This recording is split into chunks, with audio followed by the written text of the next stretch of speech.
I'm Kate, a 40-year-old woman juggling a part-time job and the demands of our home. Ted, my husband, is just a couple of years older, and we share our lives with a beloved cat. We've been married happily for 15 years, although I wouldn't say it's been without its challenges. One of the biggest disappointments has been our inability to have children. Another source of frustration is Ted's reluctance to pitch in with household tasks, despite his modest earnings. He tends to relax and avoid responsibilities on his days off. Ted has always been close to his mother, who lives nearby. Since his father's passing, he visits her often, claiming she's lonely, though I know she's far from frail. In fact, she can be quite difficult and lacks refinement. Just the other day, I stood in line at the grocery store when an unexpected loud noise escaped me. A mortifying moment. In my embarrassment, I turned around and hastily pointed the blame at the person behind me. My mother-in-law found this incident amusing and began sharing her own shopping anecdotes. Ted, my husband, joined in her laughter, but I couldn't share their amusement. I found her behavior distasteful and couldn't reconcile myself to the fact that she was family. Her unpleasant demeanor left her with few friends, and it seemed like her main pastime was making life difficult for her daughter-in-law. If it weren't for our strained relationship, I wouldn't mind visiting my in-laws. However, I doubt any daughter-in-law would willingly engage with such a character. Even Ted's older brother and his wife, Rose, who used to live in the same house with her, couldn't tolerate her and eventually moved away. It's not hard to see why. Living with such a mother-in-law would be a daunting challenge, especially after Ron, Ted's brother, passed away.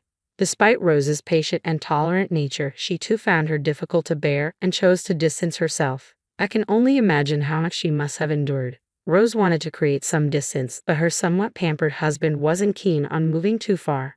As a result, the three families now live separately but close by. It makes me wonder if all the brothers are mama's boys.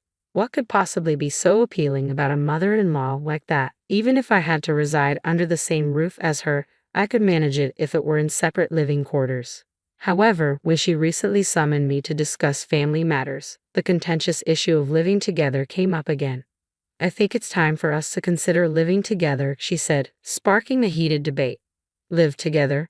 When can you guys move in? Just as I thought she had gathered us to discuss something else, she abruptly brought up the idea of living together.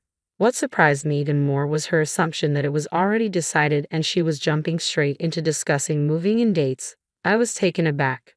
Wait a minute. Hold on. I don't want to live together, I blurted out. I've seen how much trouble Rose went through, and I don't want to go through the same. I'm not asking you, I'm asking Ted, she retorted sharply, brushing aside my clear refusal to consider living together. My objection seemed entirely disregarded, despite the fact that I would be directly affected by such a decision. Well, I don't mind living together, Ted chimed in unexpectedly. And when it comes to taking care of Mom in the future, it would be easier for Kate if we're all under one roof, wouldn't it? I couldn't believe Ted had agreed to this so readily, assuming I would take on the caregiving responsibilities in the future.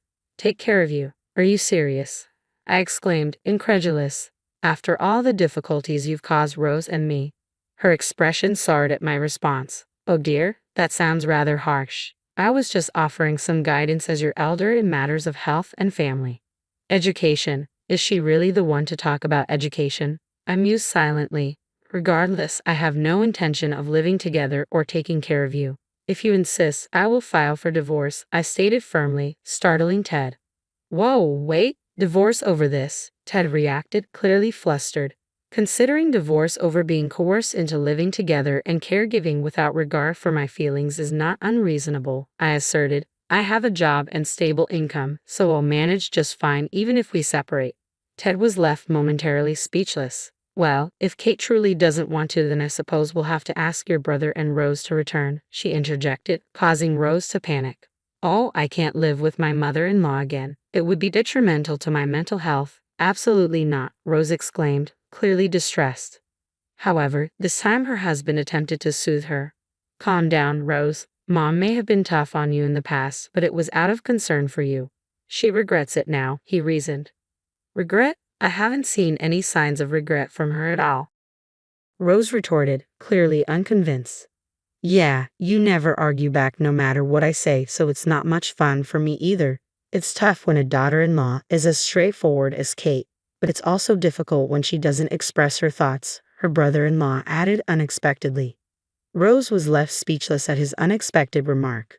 Standing beside her, I too was taken aback and rendered speechless. Rose had always been a homemaker. If you divorce, you'll struggle financially right away. Kate works diligently, unlike you, remarked the brother-in-law, prompting the mother-in-law to chime in. It's true, Rose. If you continue to be selfish, your husband might leave you. When a woman lacks good looks and a good figure, she ends up alone on the streets. I couldn't believe the mother-in-law's lack of remorse. She seemed to be escalating further. Rose used to be so pretty when she was young. Now she's gained quite a bit of weight, she continued, seemingly oblivious to her hurtful words. I wondered where this conversation was heading.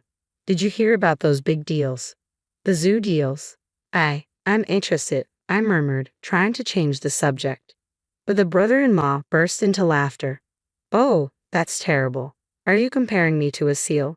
Rose choked back tears as she spoke. I felt flustered, wanting to comfort her, but the mother-in-law and her brother-in-law continued their insensitive banter. No, it's just a misunderstanding. I was talking about the upcoming event at the zoo, right, brother-in-law? The mother-in-law interjected hastily. Seals wave their flippers and go ho-ho, don't they? Ho-ho, it's a spot-on imitation. To my disbelief, the brother-in-law and mother-in-law began imitating a seal, flapping their hands at their sides. Stop it, please. Are you both out of your minds? I exclaimed, shocked by their behavior. Rose couldn't hold back her tears and stormed out of the house. I hurried after her, chastising the mother-in-law. How can you both be so thoughtless and disrespectful? It's no wonder Rose and I refuse to live with you. Ted interjected angrily. You act all high and mighty because you work, but you're just another woman trying to make it on her own. You'll end up on the streets like Rose. Don't think of threatening divorce. You'll regret it. His words stung deeply. While I was in a more stable position than Rose, I couldn't easily dismiss the idea of divorce either. I absolutely refused to live together, I declared firmly before storming out of my in-laws' house. My priority was finding Rose and offering her comfort. After searching through town, I spotted Rose walking slowly. Rose. Kate. Rose turned, her tear-streaked face showing her distress. I managed to calm her down and led her into a nearby cafe. I can't take it anymore. I've always been bullied by my mother-in-law and Ted never supports me. I sympathize with her. Yeah, both brother-in-law and Ted are such mama's boys, Rose sighed in agreement. It's not just the bullying from my mother-in-law. I can't tolerate his cheating anymore. And even worse, my mother-in-law is helping him cheat, Rose suddenly confided, catching me off guard. Wait, hold on. Brother-in-law is cheating, and your mother-in-law is in on it? How did this happen? I asked, stunned by the revelation. He's been seeing someone else for a while now. He claims he's visiting his mom, but he's actually out with his mistress. His mother covers for him, creating excuses and lying to cover his tracks, Rose explained tearfully, pouring out her emotions. Oh! My heart went out to Rose. She was not only enduring mistreatment from her mother-in-law, but also betrayal from her husband. It was a heartbreaking situation for her.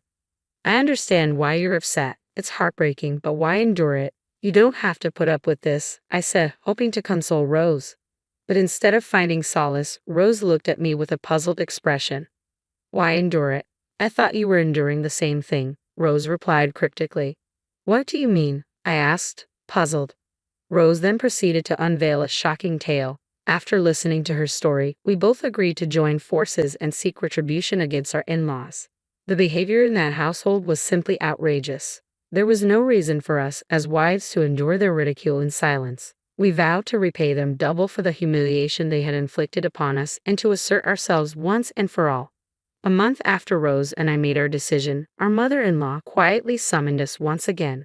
Without informing our husbands, Rose and I made preparations, seeing it as the perfect chance. With determination in our hearts, we set off for our husband's family home.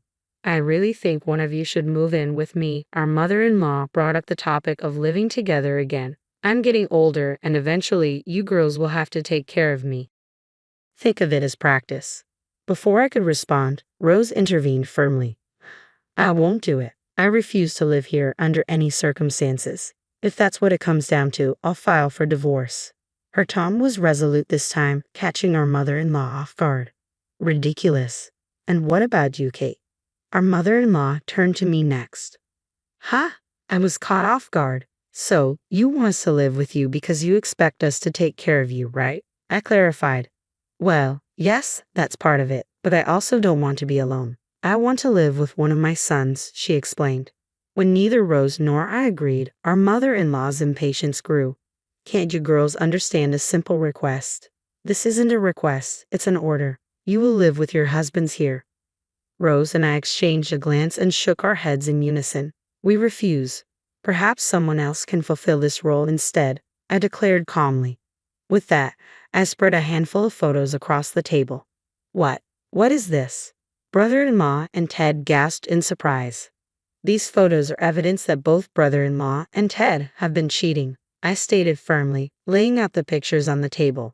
They showed them entering hotels with other women, kissing in the shadows near telephone poles.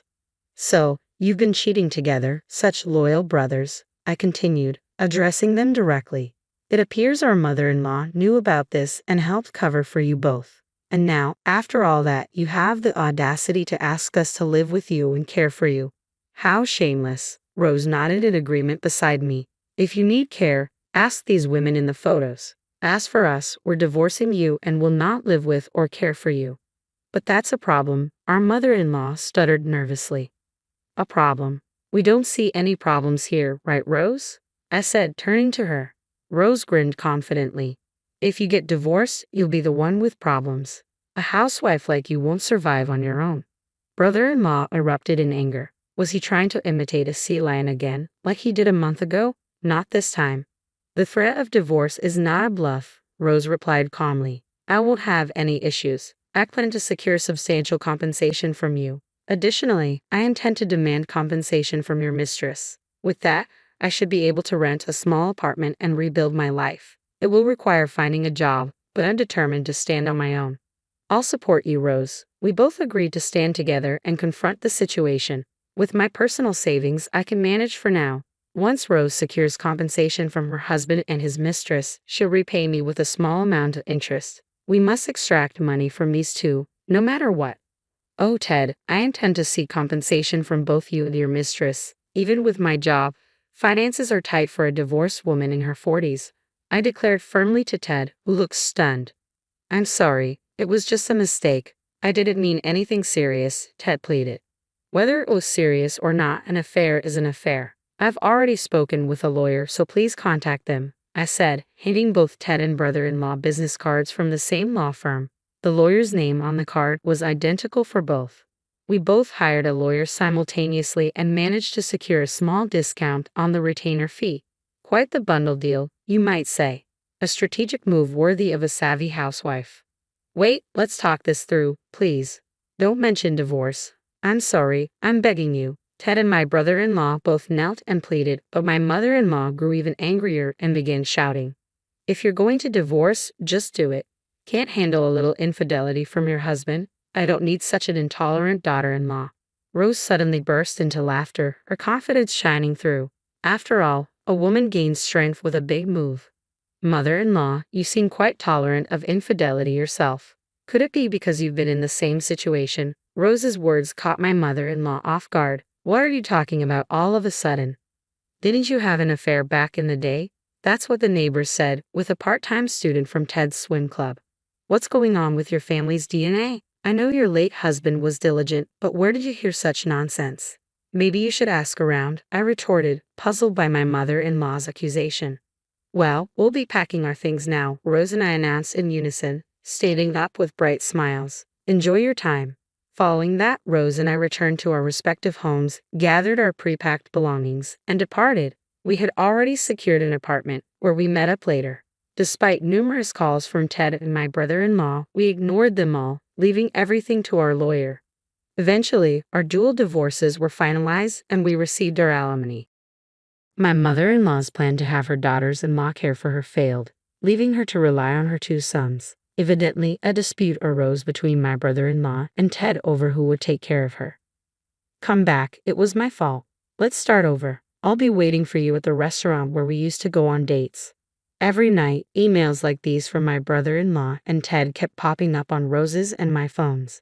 After work, we would read them, share a drink, and laugh about our ex-spouses. Hey, Rose, you remember which restaurant he's talking about? I asked one evening. I'm not sure. The restaurant where we used to go has been torn down. I wonder where he's waiting, Rose replied thoughtfully.